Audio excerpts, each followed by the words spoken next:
Hey there, everybody, I'm doing this oil filter housing on this 2013 Honda Odyssey. First thing you want to do is take out that oil filter. Then you got 1, 2, 3, 12 mils. You want to break those loose and we'll go from there. Alright, got the oil filter off. I broke the bolts loose. So now you just want to screw out the bolts. And these are 12.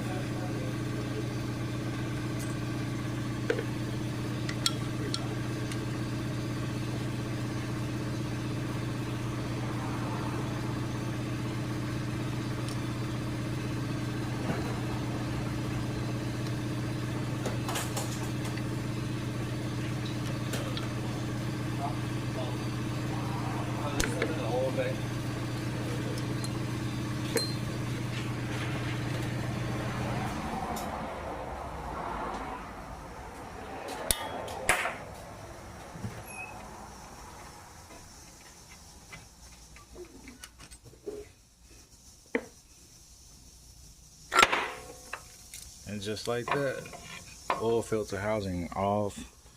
So we just want to clean up that block, get any oil gasket off, and we'll be ready to go.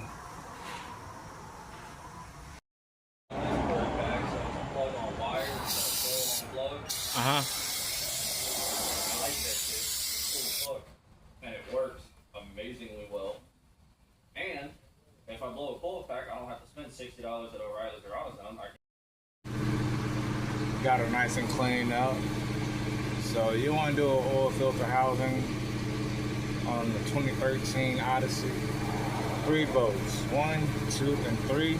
You take it off, and you get your new gaskets, and make sure your surface is very, very clean. And that's it. So I'm just waiting on parts. All right, everybody. So I'm done. I got the new gasket for the filter housing. I cleaned up the block. I cleaned out the screws. So now I'm just gonna put the new oil filter on. Check the oil level. So if you're working on a I think it's 2013 Honda Odyssey oil filter housing, 1, 2, 3, 12 mils, pop it off, put your new gasket, and you'll be ready to go. So until next time.